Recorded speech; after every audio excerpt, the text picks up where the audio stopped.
聽住啦，各位追求健康、鍾意食海鮮嘅朋友，你哋平時去街市買魚，係咪見到啲魚銀閃閃，游得好精神，就以為係好嘢？或者見到嗰啲平到笑嘅魚，就擔心係咪化學魚、人工養殖魚？今日我要同大家講嘅嘢真係好難得，係一位喺大澳打咗幾十年魚，而家已經70幾歲嘅老漁夫，喺同我飲茶嗰陣摸住隻杯，語重心長咁話：我知嘅行內秘密。佢話而家呢個年代咩都講人工，講科技，想食條真正有魚味、冇激素、冇抗生素嘅野生魚，真係要識得揀。佢教咗我分呢8種魚。佢話呢8種魚到目前為止幾乎全部都係野生，好難，甚至係根本冇辦法大規模人工養殖。如果你喺街市遇到，千祈唔好因為佢哋個樣普通或者價錢有啲貴就走寶，因為呢啲先係真正嘅大海之味，係大自然俾我哋嘅養生恩物。等我首先同大家講下呢位老漁夫，佢姓陳，我哋叫佢陳伯。佢喺1950年代就開始跟佢老豆出海。佢話嗰陣時嘅海真係隨便一網落去都係寶，但係到咗2026年初嘅今日，海洋資源已經少咗好多。陳伯同我講，點解野生魚咁珍貴？因為野生魚喺大海入面游動量大，肉質紮實，而且佢哋食嘅係細魚、細蝦或者海藻。營養價值同嗰啲食人工飼料，每日喺個窄窿窿網箱入面逼埋一齊嘅養殖魚，完全係兩回事。陳伯話：如果你想屋企人食得健康，特別係屋企有老人家或者細路仔，就更加要認清呢8種野生之寶。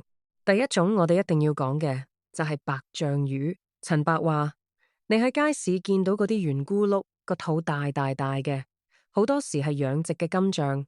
雖然都係象魚，但味道差天共地。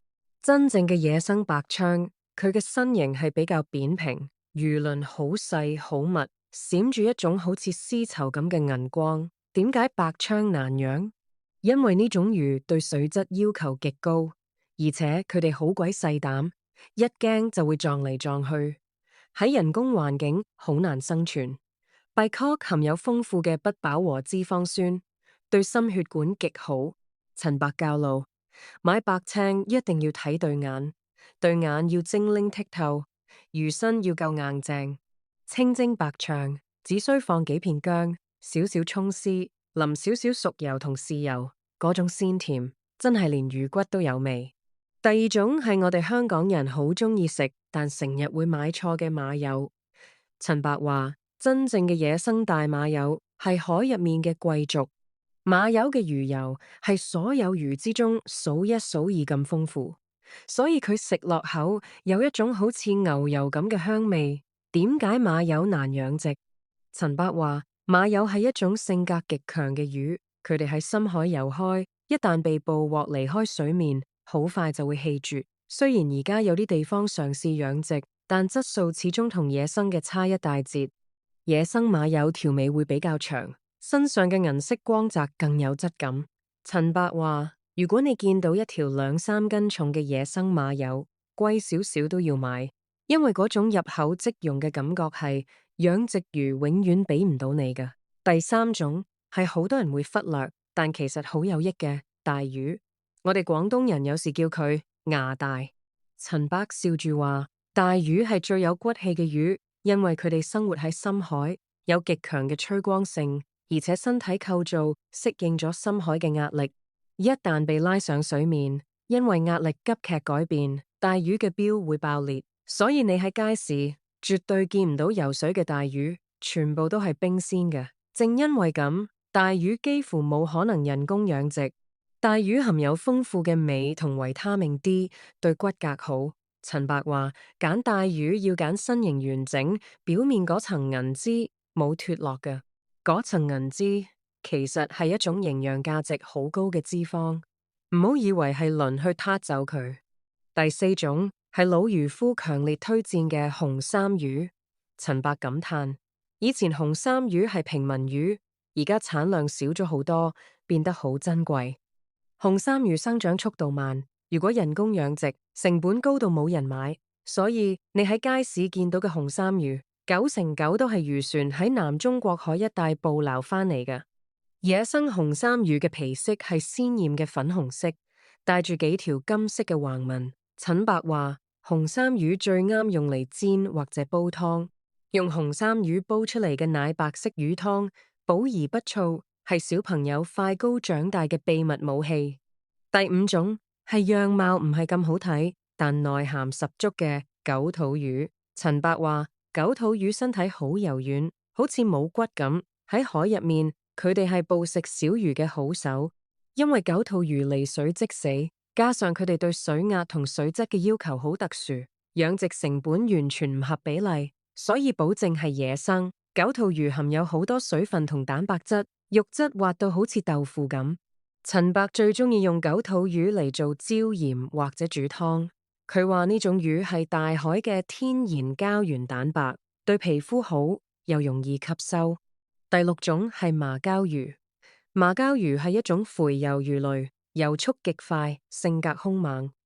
陳伯形容麻膠魚係大海入面嘅跑車，佢哋需要廣闊嘅海域嚟活動。你想象下，將架跑車困喺個小花園入面，佢點會生得靚？所以馬膠魚都係野生嘅多。馬膠魚肉質厚實，含有大量嘅 DHA， 對小朋友腦部發育同老人家預防腦退化好有幫助。陳伯教我，馬膠魚最好嘅食法係切片香煎，煎到兩面金黃，嗰種香味真係隔幾條街都聞到。第七種係家魚入面嘅赤鯽，雖然黑鯽或者黃腳鯽而家好多都係養殖，但深海嘅赤鯽依然保持住野生嘅身價。赤鯽生活喺較深嘅岩礁地區，食嘅係甲殼類動物，所以佢嘅肉質帶有一種淡淡嘅蝦蟹香味。陳伯話，赤鯽嘅色澤紅潤，代表住喜慶，而且佢嘅魚味濃郁。辨別野生赤鯽同養殖鰻魚嘅方法，就係睇佢個嘴同魚鰭。野生嘅嘴部比較尖，魚鰭完整冇損壞，因為佢哋喺大海自由活動，唔會好似養殖魚咁互相碰撞。第八種就係剝皮魚，正式名稱係綠鰭馬面鱘。陳伯笑話，呢種魚雖然個名聽落有啲粗俗，但其實係好嘢。剝皮魚主要生活喺外海，性格比較孤僻，唔中意群居。呢種特性令到佢哋好難被大規模圈養。剝皮魚嘅肉質非常細嫩，而且除咗一條大骨之外，幾乎冇乜細刺，好啱細路仔食。陳伯話，剝皮魚曬乾做魚乾固然好食，但街市見到鮮魚嘅話，用豆豉、苦瓜嚟炆，味道一流，仲可以清熱解毒。講完呢8種魚，陳伯語重心長咁同我講，其實食魚唔一定要食最貴嘅，但一定要食得清爽，食得自然。佢話佢打咗50幾年魚，見證住海洋嘅變化。佢話以前啲人唔識嘢，以為大條就係好，而家佢教我哋要識得揀呢啲難以人工干預嘅魚種，先係真正嘅飲食智慧。佢仲提到，好多人買魚中意追求游水，但其實對於好多深海野生魚嚟講，冰鮮先係保存佢哋鮮味嘅最好方法，因為佢哋離水即死，漁民一捕到就會立刻用碎冰將佢哋降溫保鮮，所以唔好歧視街市魚檔嗰啲放喺冰面上嘅魚，分分鐘嗰啲先係真正嘅野生貴寶。陳伯仲分享咗一個揀魚嘅小貼士，佢話無論係邊種魚都要睇3點。第一係眼，眼一定要突出清晰，唔可以凹陷或者有白霧。第二係 swai， 揭開魚 swai 一定要係鮮紅色，唔可以係暗紅色或者灰色。第三係肉質，用手指輕輕撳下魚身，要有彈性，撳落去即刻彈返上嚟嘅先至係新鮮。佢話佢今年已經76歲啦，身體仲係咁健康，雙手仲係咁有力，全靠呢幾十年嚟都係食呢啲野生魚。佢話養生唔係要食咩名貴藥材，而係要順應自然，大自然俾我哋咩，我哋就食咩。陳伯仲講到，而家好多後生仔女唔識行街市，覺得街市污糟腥臭，情願去超市買嗰啲切好晒、包裝好嘅魚柳。佢話嗰啲好多時係養殖嘅鯰魚或者其他廉價魚種，加咗好多化學嘢嚟保持色澤同水分。食落口雖然冇骨，但亦都冇晒魚嘅營養同靈魂。佢鼓勵我哋要多啲行下街市，同啲魚販傾下偈，慢慢你就會學識分辨咩係真正嘅好嘢。喺2026年嘅今日，資訊雖然發達，但關於食物嘅真相反而越嚟越模糊。陳伯話，佢之所以肯同我講咁多，係因為佢覺得，如果連我哋呢啲本地人都唔識得珍惜呢啲本土嘅魚鮮知識，好快呢啲智慧就會失傳。佢話，每條魚背後都有一個海洋嘅故事。野生魚係食緊海洋嘅精華帶，譬如紅衫魚，佢哋喺海底沙泥地活動，所以肉質有一種獨特嘅鮮甜。馬又喺急流中穿梭，所以積聚咗厚厚嘅脂肪。呢啲都係大自然經過千百萬年演化出嚟嘅風味，人工飼料係永遠模擬唔到嘅。我聽完陳伯嘅分享，真係獲益良多。諗翻起自己以前買魚，真係好多時都係中伏。見到條魚平平地就買返去，結果煮出嚟有一陣泥味，或者肉質霉爛爛，原來嗰啲就係養殖密度過高嘅後果。陳伯仲提醒我，食野生魚都要講時令。佢話雖然呢8種魚大部分時間都係野生，但喺唔同嘅月份，邊種魚最肥美，邊種魚啱啱產完卵，肉質會變瘦，都係有講究嘅。例如佢話，冬天嘅馬友最係極品，因為佢哋要儲存脂肪過冬；而春天嘅白鯧就最鮮嫩。陳伯仲教咗我一個好簡單嘅養生食法，就係原汁原味。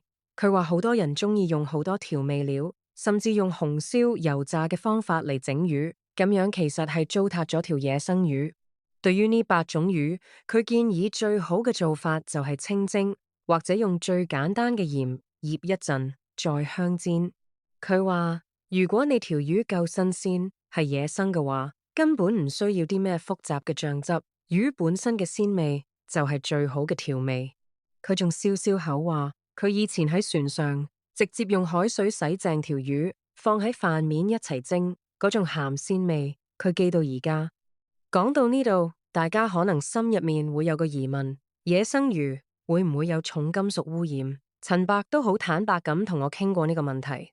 佢話確實在2020年代打後，海洋環境係受咗啲影響，但相比起人工養殖場入面長期使用嘅抗生素、殺蟲劑同埋高密度環境產生嘅毒素，野生魚喺廣闊大海入面生存，佢哋嘅新陳代謝同抗病能力強好多，而且佢哋食嘅係天然食物鏈入面嘅嘢，比起人工合成嘅飼料，其實係安全得多。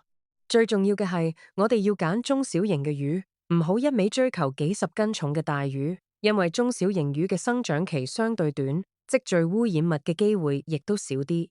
我諗大家下次去街市，心入面應該有個譜啦。記住陳伯嗰句說話，遇到呢8種魚，千祈唔好走寶。佢哋分別係白拼、馬友、大魚、紅衫、狗肚魚、馬鮫、赤鮫同剝皮魚。呢啲魚唔單止係美味，更加係健康嘅保證。喺呢個乜都係假、乜都係人工嘅年代，仲可以食到一口純粹嘅大海鮮味，真係一種福氣。陳伯仲話佢打算再打多幾年魚就退休啦。佢話佢最唔捨得嘅唔係嗰個大海，而係嗰份對食物嘅尊重同執着。佢希望我哋呢啲後生一輩可以將呢啲知識傳落去。佢話食得健康唔係口號，而係一種生活態度，係由揀一條好魚開始。所以我今日決定將呢位老漁夫嘅智慧原原本本咁分享俾大家，希望大家以後去買蟹嘅時候，對眼可以利啲，唔好俾嗰啲花多眼亂嘅標籤呃到。記住，真正嘅好嘢往往係最樸實、最難以複製嘅。野生魚嘅每一口肉都包含住大海嘅流動、漁民嘅汗水同埋大自然嘅恩賜。我哋唔單止係喺度食魚，更加係喺度學習點樣同大自然共存。最後，我想再叮囑大家一句：買魚嘅時候多啲留意下產地。雖然陳伯話呢8種魚好難養殖，但有時會有啲商人用一啲極之相似嘅養殖品種嚟冒充，譬如用金槍充白槍，用養殖嘅黃腳當掩飾當赤當。呢啲就要靠大家多啲觀察，多啲實踐，買多幾次，你就會發現野生魚嗰種自然嘅光澤、紮實嘅肉質同埋清甜嘅魚韻，係人工養殖魚永遠模仿唔到㗎。多謝陳伯呢位老漁夫，用佢50幾年嘅海上經驗，幫我哋揭開咗呢個街市嘅真相。希望呢篇內容可以幫到大家，令你同你嘅屋企人喺追求美食嘅同時，亦都得到真正嘅健康。記住，食得好唔代表食得貴，最緊要係食得啱，食得天然。呢8種魚就係你健康餐單入面最重要嘅部分。大家下次去街市，記得拜拜佢哋嘅身影，唔好再錯過呢啲大海嘅禮物啦。